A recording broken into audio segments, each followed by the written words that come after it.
In less than 60 seconds, I'm going to show you how I make a face tapering jig for my planer with 3 scrap pieces of plywood. Let's do it. This jig is made of 2 long pieces of wood that are hinged on the long edge. This makes the base of the jig. The piece of wood that you want to face taper will then be placed on the top piece of wood of the jig, and the angle can be adjusted to change the intensity of the taper.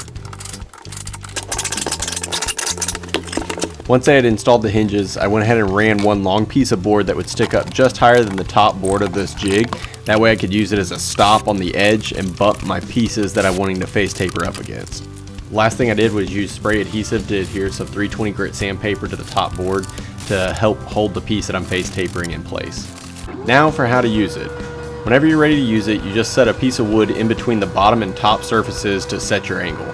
You want the piece that you're putting a face taper on to be at the very top edge of the top board. So I just use a scrap piece of wood to bump up against the stop and make sure that that piece is at the very top edge of the board.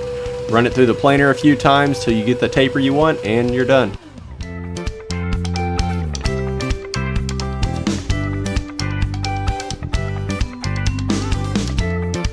That does it for this one, guys and gals. Thank you so much for watching. If you want to see some of the other jigs I made for these picture frames, you can check out either one of these videos beside me.